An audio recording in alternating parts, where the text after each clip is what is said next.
नहीं, ये एक नए काल चक्र का उद्गम है।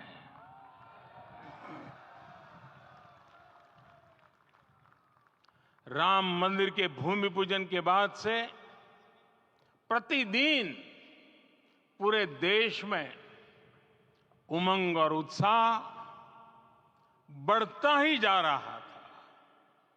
निर्माण कार्य देख देशवासियों में हर दिन एक नया विश्वास पैदा हो रहा था। आज हमें सदियों के उस धैर्य की धरोहर मिली है। आज हमें श्री राम का मंदिर मिला है। गुलामी की मानसिकता को तोड़कर उठ खड़ा हो राष्ट्र। अतीत के हर दंश से हौसला लेता हुआ राष्ट्र ऐसे ही नव इतिहास का सृजन करता है। आज से 1000 साल बाद भी लोग आज की इस तारीख की, आज के इस पल की चर्चा करेंगे। और ये कितनी बड़ी राम कृपा है कि हम सब इस पल को जी रहे हैं, इसे साक्षात घटित होते देख रहे हैं। आज दिन दिशाएं, दिग दिगंत सब दिव्यता से परिपूर्ण है। ये समय सामान्य समय नहीं है। ये काल के चक्र पर सर्वकालिक शाही से अंकित हो रही अमिट स्मृति रेखाएं हैं। साथियों, हम सब जानते हैं कि जहां राम का काम होता है, वहां पवन पुत्र हनुमान अवश्य विराजमान होते हैं। इसलिए मैं राम भक्त हनुमान और हनुमान गढ़ी को भी प्रणाम करता हूं।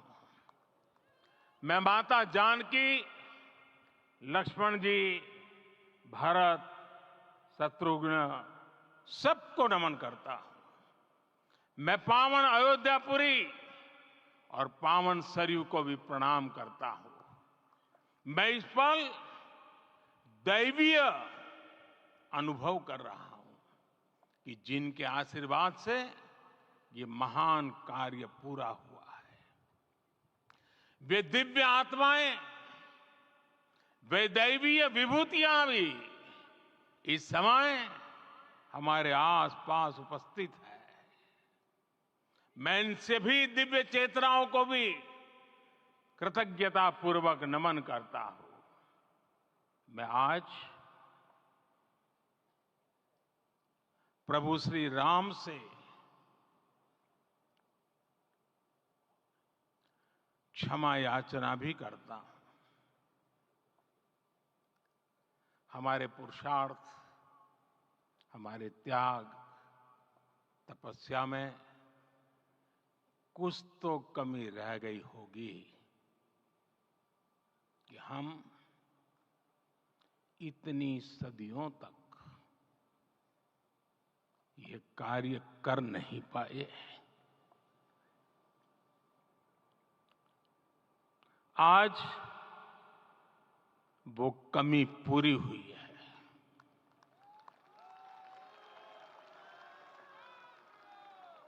मुझे विश्वास है प्रभु राम आज हमें अवश्य क्षमा करेंगे। मेरे प्यारे देशवासियों, त्रेता में राम आगमन पर पूज्य संत तुलसीदास जी ने लिखा है, प्रभु बिलो की हर से पुरबासी, जनित वियोग विपत्ति समनासी।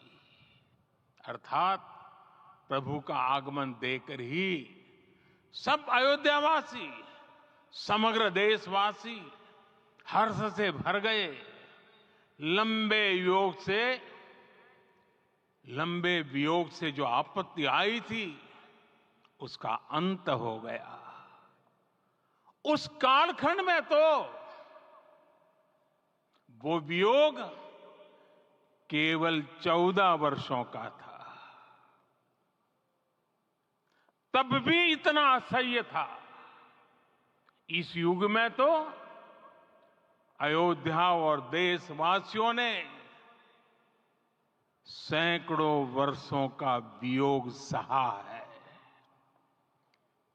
हमारी कई कई पीढ़ियों ने वियोग सहा है। भारत के तो संविधान में उसकी पहली प्रति में भगवान राम विराजमान है। संविधान के अस्तित्व में आने के बाद भी दशकों तक प्रभु श्री राम के अस्तित्व को लेकर कानूनी लड़ाई चली। मैं आभार व्यक्त करूंगा भारत की न्यायपालिका का, जिसने न्याय की लाज रख ली।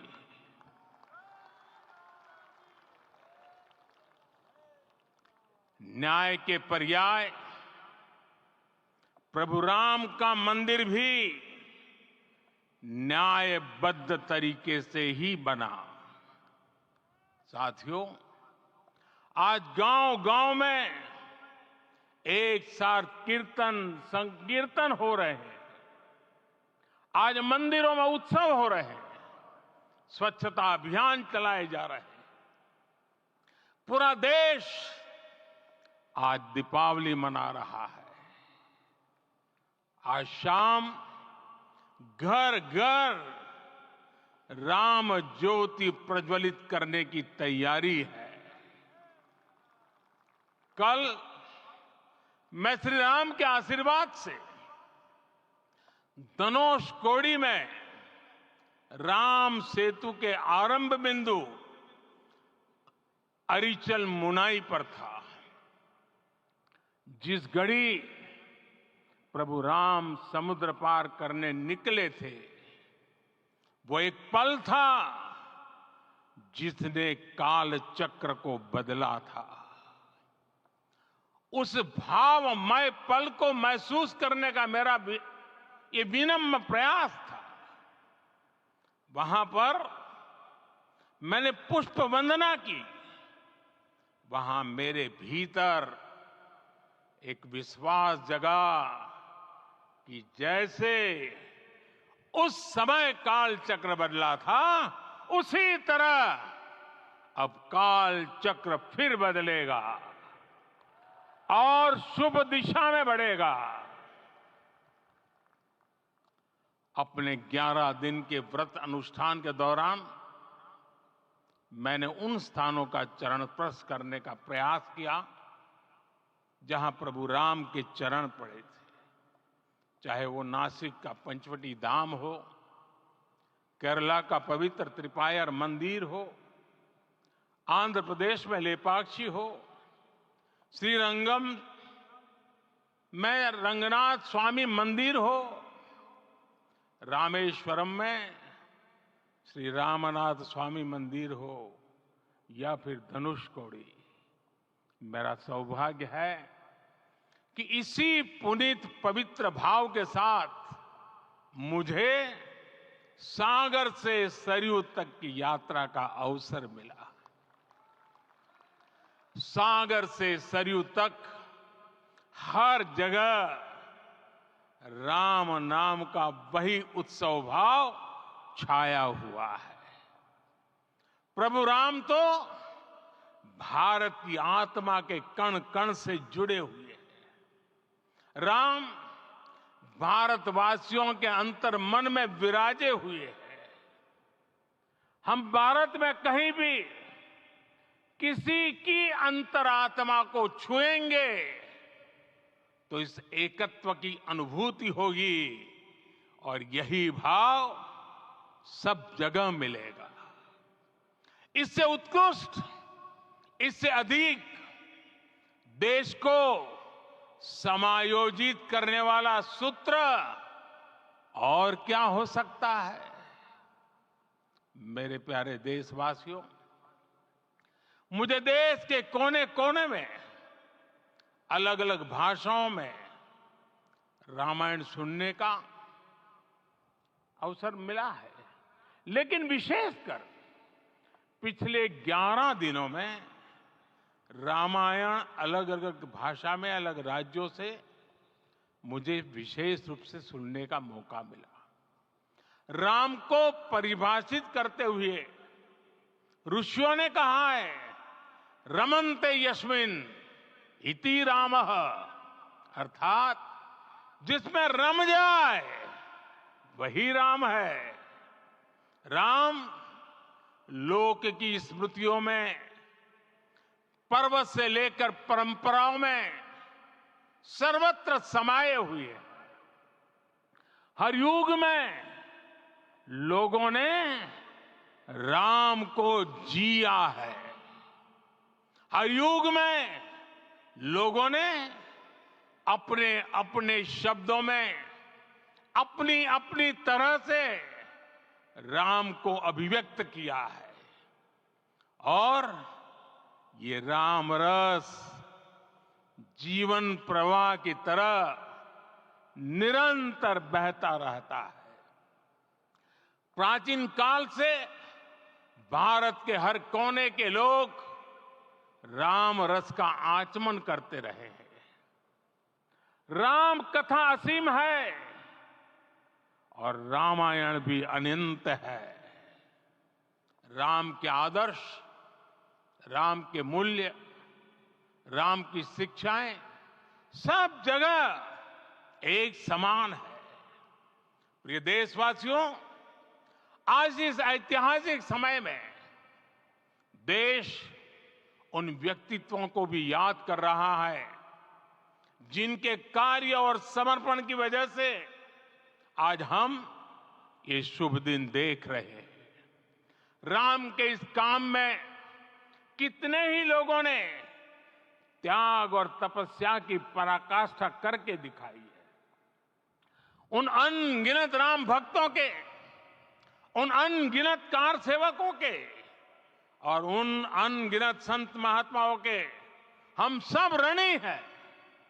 साथियों, आज का ये अवसर उत्सवता का क्षण तो है ही, लेकिन इसके साथ ही यह क्षण भारतीय समाज की परिपक्वता के बोध का भी क्षण है। हमारे लिए ये अवसर सिर्फ विजय का नहीं, विनय का भी है। दुनिया का इतिहास साक्षी है कि कई राष्ट्र अपने ही इतिहास में उलझ जाते हैं। ऐसे देशों ने जब भी अपने इतिहास की उलझी हुई गांठों को खोलने का प्रयास किया, उन्हें सफलता पाने में बहुत कठिनाई आई, बल्कि कई बार तो पहले से ज्यादा मुश्किल परिस्थितियां बन गई। लेकिन हमारे देश ने इतिहास की इस गांठ को जिस गंभीरता और भावुकता के साथ खोला है, वो ये बताती है कि हमारा भविष्य हमारे अतीत से बहुत सुंदर होने जा रहा है। वो भी एक समय था जब कुछ लोग कहते थे कि राम मंदिर बना तो आग लग जाएगी। ऐसे लोग भारत के सामाजिक भाव की पवित्रता को नहीं जान पाए। रामलला के इस मंदिर का निर्माण भारतीय समाज के शांति, धैर्य, आपसी सद्भाव और समन्वय का भी प्रतीक है। हम देख रहे हैं ये निर्माण किसी आग को नहीं बल्कि ऊर्जा को जन्म दे रहा है। राम मंदिर समाज के हर वर्ग को एक उज्जवल भविष्य के पथ पर बढ़ने की प्रेरणा लेकर आया है। मैं आज उन लोगों से आह्वान करूंगा, आइए आप महसूस कीजिए, अपनी सोच पर पुनर्विचार कीजिए। राम आग नहीं है, राम ऊर्जा है।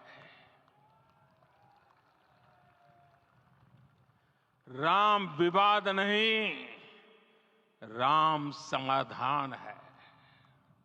राम सिर्फ हमारे नहीं है, राम तो सबके हैं। राम वर्तमान नहीं, सिर्फ वर्तमान ही नहीं, राम अनंत काल है। साथियों, आज जिस तरह राम मंदिर प्राण प्रतिष्ठा के इस आयोजन से पूरा विश्व जुड़ा हुआ है, उसमें राम की सर्वव्यापकता के दर्शन हो रहे हैं। जैसा उत्सव भारत में है, वैसा ही अनेक देशों में है। आज अयोध्या का यह उत्सव रामायण की उन वैश्विक परंपराओं का भी उत्सव बना है। रामलला की ये प्रतिष्ठा वसुधैव कुटुंबकम के विचार की भी प्रतिष्ठा है।